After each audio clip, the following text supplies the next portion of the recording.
오늘은 무지와 악의적 방해라는 제목으로 제가 붙여놨어요. 그죠?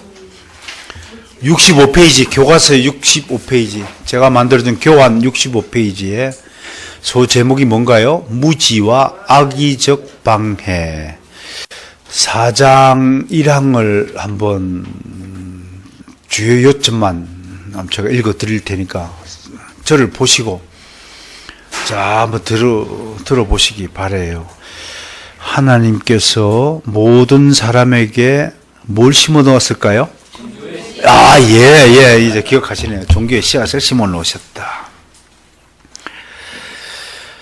중간에 사람이 하나님을 찾으려면 당연히 자신보다 더 높으신 분을 찾아야 되는데도 이 가련한 사람들은 그렇게 하질 않고 자기들의 육신적인 어리석음의 잣대로 하나님을 재려고 하고 또 건전한 탐구를 무시하며 호기심에 이끌려 허망한 사색에 이리저리 휩쓸리는 것을 볼 때에 그들에게 헛된 교만과 완고함이 깊이 뿌리 박혀 있음을 알게 된다. 바로 그 상태가 가장 무지한 상태다라고 칼빈 선생은 이야기하는 거예요. 자신의 고집과 완고함에 빠진 자가 무지한 거예요. 그래서 제가 여러분에게 고집과 무지는 한 뿌리에서 난 것이다 그래야죠. 되게 무식할수록 고집이 엄청 셉니다. 칼빈 선생은 1항에다가 바울 사도의 말씀을 인용하여서 로마서 1장 22절 스스로 지혜 있다 하나 어리석게 되어 그들의 생각이 허망하여졌다라고 기록하고 있습니다. 그리고 결과적으로 자신들의 공허하고 완악한 오만함으로 인하여 스스로 바보가 되어 버린다라고 얘기합니다. 그리고 이 무지함이 결국은 미신을 낳게 된다고 경고합니다.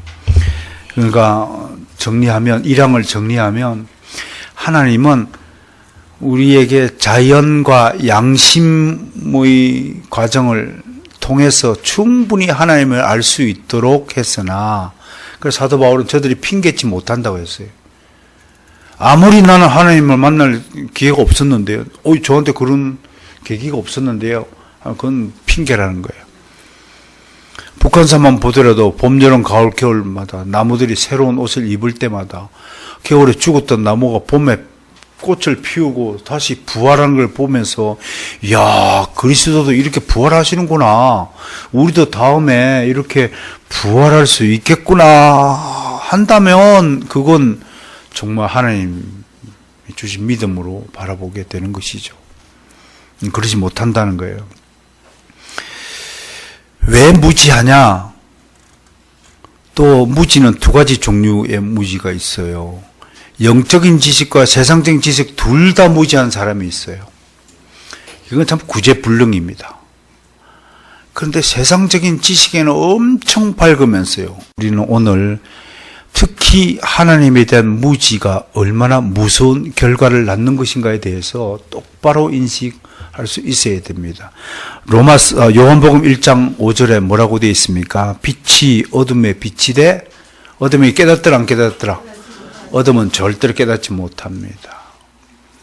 완고하고 고집스럽고 무지한 사람에게는 아무리 복음의 빛이 비춰도 귓구멍에 안 들린다. 이런 뜻으로 설명합니다. 두 번째, 하나님을 거역하는 것이 바로 미신입니다. 미신을 거론하고 있습니다. 그거 두산 백과사전을 조금 전에 뒤져봤어요. 미신을 뭐라 했는가. 칼빈이 설명할 미신과 우리 한국에 있는 두산 백과사전이 풀이하는 미신이 어떻게 다른가 한번 제가 풀이해 보고자 합니다. 백과사전에 이렇게 되어 있군요. 마음이 무엇에 끌려서 잘못 믿거나 아무런 과학적 근거도 없는 것을 맹신하는 일이다. 그러나 무엇이 진짜이고 미신인가는 가치 판단의 문제다. 그렇게 되어 있어요. 그러니까 끝에가 항상 이상하죠. 항상 모퉁이 돌아가는 소리를 하죠. 앞에서는 예스 그러는 거 뒤로 싹 돌아가면서 그래도 난 아닌데. 이게 이제 사탄의 속성이죠. 그러면서 이렇게 두산백과사전은 설명을 하고 있더라고요. 각자 나름대로 믿는 도가 있다. 그리스도교, 이슬람교, 유대교, 불교 등 자신들이 믿는 교리가 있지만 자신들이 믿는 것과 다른 것들을 미신이라고 주장한다. 이렇게 첨언해놨어요. 칼빈은 이렇게 절대적인 기준을 상실한 사회를 미신사회라고 말하는 것입니다. 그럼에도 우리는 외쳐야 됩니다. 절대적 기준이란 있을 수 없다라고 말하는 종교다원주의자들을 향해서 하나님의 말씀이 절대적 기준이다. 하나님의 뜻이 절대적인 법이다. 그것이 성경 66권에 게시되어서 기록되어 있다. 그러므로 무엇이 옳고 그른가를 판단하는 유일한 기준은 바로 성경이어야 한다라고 부르짖어야 하는 것입니다. 성경이 가라면 가고 멈추라면 멈추는 것이 미신을 추방하는 지름길입니다. 그러면 누가 미신에 잘 빠지는가? 그러면 오늘 기독 강의는 뭐라고 그래요? 무지하니까 미신에 빠진다 말합니다. 가장 과학적인 종교는 뭔가 하면 기독교입니다. 가장 과학적인 종교입니다.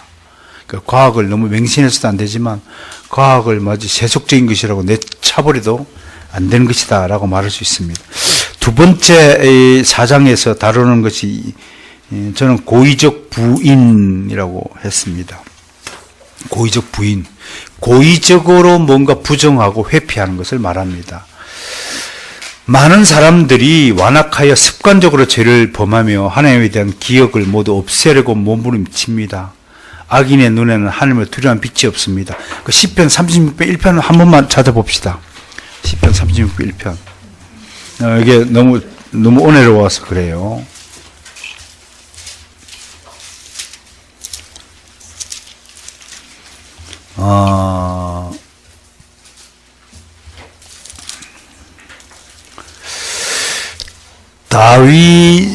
다윗의 시 중에서 참 겸손한 시로 알려져 있는 것이죠. 1절 시작. 악인의 죄가 그의 마음속으로 이르기를 그의 눈에는 하나님을 두려워하는 빛이 없다 하니, 악인들의 특징이 그의 눈에 하나님을 두려워하는 빛이 없다는 거예요. 이것만큼 참 무식한 용감한 자가 없어요. 그러니까 하루 강아지가 누구 무서운 줄 모른다고요? 뭐 무서운 줄 몰라요. 이게 웃기는 거죠. 하루 강아지가 모르니까 덤비는 거예요. 그 하루 강아지가 그 호랑이하고 만나면 얼마나 버틸 수 있을까요? 싸움이 붙으면 5분요? 눈 깜짝할 사이에 사라집니다. 다 사라진. 그만큼 악인들이 이렇게 무지하다라고 얘기합니다. 의도적 회피해서 고의적으로 하나님을 부인하는 것에서 마지막으로 칼빈 선생의 진술을 제가 좀 읽어드릴게요. 여기서 우리가 주의를 기울여야 할 것은 악인이 아무리 자기들의 지각을 거스르느라 발버둥 치고 하나님을 몰아내고 또한 하늘에서 그를 파멸시키기를 바라는 등 아무리 그들의 어리석음이 크다 할지라도 하나님께서 그의 심판대 앞에 때때로 그들을 세우지 않는다고 생각할 만큼 어리석지는 않는다는 사실이다. 무슨 말이에요? 반드시 심판대에 세운다는 겁니다. 반드시 심판대에 세운다. 그러니까 이런 통쾌한 보복이 하나님께 있어요. 정의로운 보복, 이런 걸 기대합시다. 세 번째, 종교에 대한 열심인데요. 사람들은 종교에 대한 열심만으로 족하다 생각한다. 이게 종교심이에요. 모든 인간은 다 종교심을 가지고 있어요. 그래서 교회는 종교심을 가진 사람들이 모인 것이 아닙니다. 하나님으로부터 신앙을 선물 받은 사람들이 모인 곳이 교회입니다. 그게 다릅니다. 신앙과 종교성 차별의 차이가 무엇인지 알아야 됩니다. 하나님은 사람의 변덕에 맞춰 이리저리 바뀌는 유령이나 환영이 아닙니다.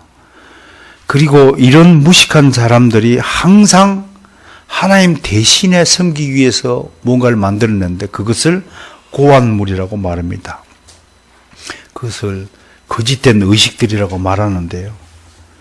이런 인간이 만든 의식을 가지고 뭔가 신에게 경배하는 것, 이 모든 것들이 다 우상숭배라고 칼빈 선생은 말하는 거예요. 여러분, 우리가 유교 사회에 살다 보니까 결혼하는 것도 장례식 치르는 것도 그 누가 만들어준 의식들입니까? 선조들이 사람이 만든 거죠. 하나님이 만들어준 게 아니죠. 우리가 지금 예배하고 있는 것은 하나님이 고안하여 주신 예배법에 따라서 예배를 드리는 겁니다. 그거 아시죠? 물론 거기다가 자신들이 고안한 의식들을 추가하여 드리는 많은 교회들이 있습니다. 우리가 행하는 예배가 하나님이 만들어주신 것인지 사람이 고안한 것인지 구분할 생각도 안 하고 무작정 따라가고 노래만 하면 하나님의 영광을 찬양하는 거라고 착각하고 있거든. 그게 다 무지 결과라고 오늘 고발하고 있는 겁니다. 그러면 여러분 부탁하지만 우리 스스로가 정말 얼마나 무지한 존재인가를 우리 스스로 인정해야 됩니다. 좀 아는 것 같아도 생긴 거는 멀쩡해도 뭐 중요한 질문을 던져보면 한 개도 답변을 못해요. 버벅거리기만 하고 그래야 하죠. 20년 30년 교회를 다녀도 도대체 교회 7대 교회가 뭔지도 모르고 신앙생활하는 사람이 부직 있습니다. 99%가 그런 신앙생활을 하고 있으니 하나님도 속이 터질 것 같지만 내 속도 이렇게 터질 것 같은데 우리 주님은 얼마나 속이 터지겠습니까? 그래놓고 왜 이 길에 들어서지 않고 동참하지 않냐 하면 아유 숨이 막힐 것 같아. 너무 힘들어서 못해요. 저는 그냥 시험시험 하렵니다.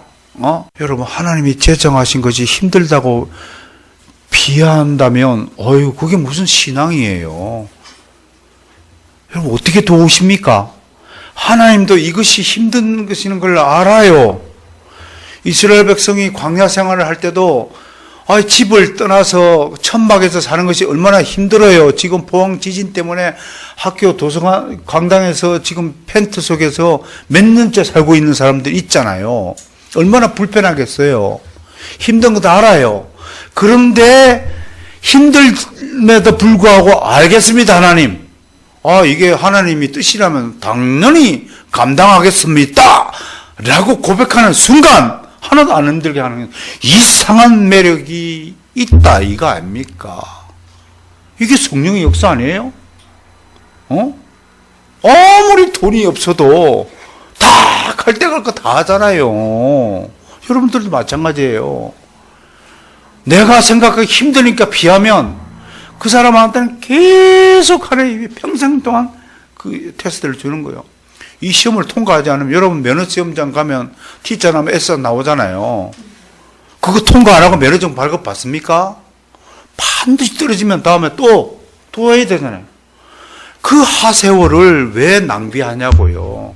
어차피 베린 몸 하나님 마음대로 하세요. 그래 버리면 진짜로 행복한 삶이 된다 이거예요. 그 제가 노트에 락탄티우스 이분은 북아프리카 흑인 출신의 신학자입니다. 흑인 출신의 신학자가 또 한 분 계시죠. 어거스틴. 북아프리카 출신이에요. 이분은 여러분 기독교가 언제 공인됐죠? 313년. 무슨 칙령이죠? 황제 이름은? 콘스탄티누스 황제. 그 황제가 내린 칙령 이름이 뭐예요? 밀라노 칙령. 밀라노 칙령 때에 기독교가 공인되고 이분은 콘스탄틴 황제의 궁에서 궁정 설교가로 활동하신 분이에요. 이분이 쓴 유명한 책이 있어요. 락탄티우스, 하나님의 진노에 대해서. 이걸 읽으면요, 하나님을 정말 두려워하는 마음이 생깁니다. 아주 적나라하게 하나님 진노에 대해서 설명해 두고 있는 분이다 라는 것을 말합니다. 여러분들은 지금 최단 목사가 진행하는 기독교 강요 해설을 듣고 있습니다. 마지막으로 네 번째 사항의 악인의 외식이다. 여러분, 네이버에다가요 외식을 쳐보세요. 그러면 성경이 말하는 외식은 한 줄도 설명이 안 됩니다. 바깥에서 밥 먹는 거 eat out이라는 단어만 계속 나옵니다.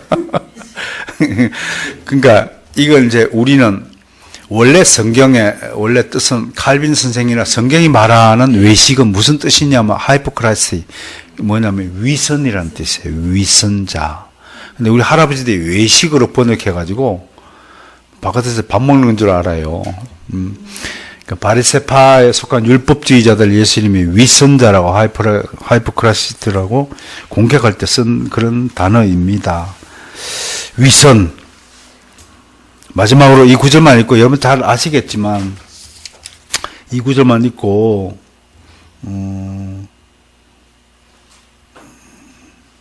로마서 2장 1절부터 5절까지 읽겠습니다.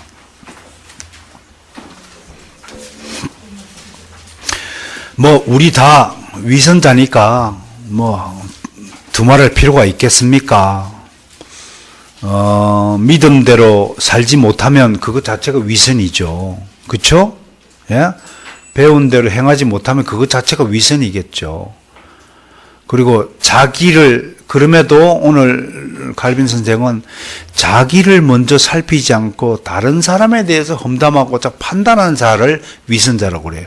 그 구절을, 근거 구절을 오늘 마지막으로 읽고 마치도록 하겠습니다. 로마서 2장 1절부터 5절 시작. 그러므로 남을 판단하는 사람 누구를 막느라고 내가 핑계하지 못할 것은 남을 판단하는 것으로 내가 너를 정죄함이니 판단한 내가 같은 일을 행함이니라.